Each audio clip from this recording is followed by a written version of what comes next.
बिस्मिल्लाहिर्रहमानिर्रहीम। अस्सलाम वालेकुम तमाम दोस्तों, उम्मीद है खैर आफियत से होंगे। आप देख रहे हैं हमारा यूट्यूब चैनल निगाह टीवी 640। अगर आप हमारे चैनल पे न्यू है तो हमारे चैनल को सब्सक्राइब कर दें और साथ ही बेल आइकन ऑल को प्रेस कर दें ताकि मज़ीद न्यू आने वाली वीडियो का नोटिफिकेशन मिल सके। चलते हैं आज के मौजू की तरफ।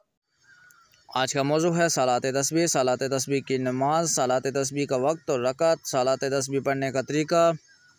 सलात तस्बीह पढ़ने के लिए कोई वक्त मुकर्रर नहीं, औकात मुकर्ररा और ममनुआ के अलावा जिस वक्त चाहें पढ़ सकते हैं। यह नमाज एक सलाम से 4 रकात पढ़ी जाती हैं। सलात तस्बीह पढ़ने का तरीका। सलात तस्बीह पढ़ने का 2 तरीके हैं। तरीका अव्वल यह है कि सबसे पहले यूँ नियत करें, नियत की मैंने 4 रकात सलात तस्बीह की नफल वास्ते अल्लाह ताला के मुँह में रकाबा शरीफ की तरफ अल्लाहु अकबर।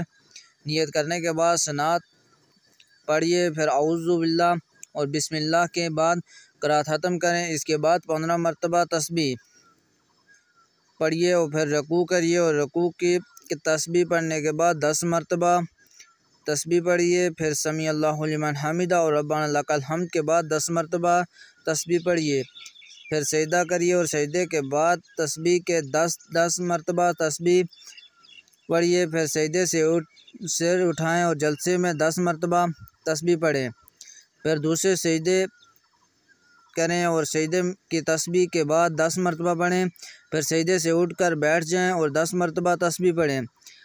पढ़कर सीधे दूसरी रकात के लिए खड़े हो जाएं और इसी तरह बाकी नमाज मुकम्मल करें। सलात तस्बीह का दूसरा तरीका। सलात तस्बीह का दूसरा तरीका यह है कि नियत करने के बाद ना पढ़ें। इसके बाद 15 मरतबा तस्बीह पढ़ें। फिर औज़ु बिल्लाह और बिस्मिल्लाह के बाद क़राअत ख़त्म करें। फिर इसके बाद 10 मरतबा तस्बीह पढ़ें। फिर रकू करें और रकू की तस्बीह पढ़ें। इसके बाद 10 मरतबा तस्बीह पढ़ें। फिर समी अल्लाहु लिमन हमिदा रब्बाना लकल हम्द के बाद 10 मरतबा तस्बीह पढ़ें। फिर सजदा करें और सजदे की तस्बीह पढ़ें, 10 मरतबा तस्बीह पढ़ें। फिर सजदे से सर उठाएं और जलसे में 10 मरतबा तस्बीह पढ़ें। फिर और दूसरा सजदा करें और सजदे की तस्बीह के बाद 10 मरतबा तस्बीह पढ़ें। इस तरह एक रकात मुकम्मल करें और फिर दूसरी रकात के लिए खड़े हों और इसी तरह 4 रकात मुकम्मल करें। ज़रूरी हदायत। सलात तस्बीह की खास तस्बीह सुबहानल्लाह वल्हम्दुलिल्लाह व ला इलाहा इल्लल्लाह वल्लाहु अकबर हर रकात में 75 बार होना चाहिए ताकि 4 रकात में 300 बार हो जाए।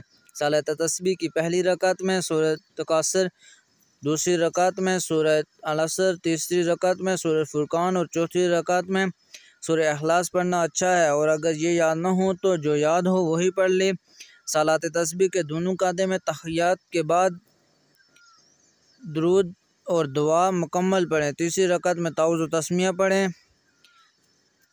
सलात तस्बीह की फ़जीलत। सलात तस्बीह नफल नमाज़ों में बहुत अज़ीम शान नमाज है जिसकी बड़ी फ़जीलत और बड़ा सवाब है। ये नफल बेशुमार दीनी और दुनियावी बरक़ात के हुसूल के सबब है। हज़रत इब्न अब्बास रज़ियल्लाहु ताला अन्हु से रवायत है कि आप सल्लल्लाहु अलैहि वसल्लम ने एक दिन अपने चचा हज़रत अब्बास रज़ियल्लाहु ताला अन्हु से फरमाया, ऐ मेरे मोहतरम चाचा, क्या मैं आपको की खिदमत में एक ग्रां कदर अतिया करूं और कीमती तोहफ़ा पेश करूं? क्या मैं आपको एक ख़ास बात बताऊं? क्या मैं आपके 10 काम और आपके 10 खिदमात करूं, यानी आपको एक ऐसा अमल बताऊं जिससे आपको 10 अज़ीमुश्शान मुनाफ़तें हासिल हों? वो ऐसा अमल है कि जब आप उसको करेंगे तो अल्लाह ताला आपके सारे गुनाह माफ़ फरमा देगा, अगर अगले भी और पिछले भी, सगीरा भी कबीरा भी, छुपे हुए भी और आईना होने वाले भी। वो अमल सलात तस्बीह है। फिर आप सल्लल्लाहु अलैहि वसल्लम ने फरमाया, मेरे चाचा, अगर आप से हो सके तो रोज़ाना ये नमाज़ पढ़ लिया करें और अगर रोज़ाना ना पढ़ सकें तो हर जुमा के दिन पढ़ लिया करें और अगर आप ये भी ना कर सकें तो साल में एक दफ़ा पढ़ लिया करें और अगर ये भी ना हो सके तो कम से कम ज़िंदगी में एक दफ़ा पढ़ लिया करें। अगर हमारी वीडियो अच्छी लगे तो हमारे चैनल को सब्सक्राइब कर दें। शुक्रिया।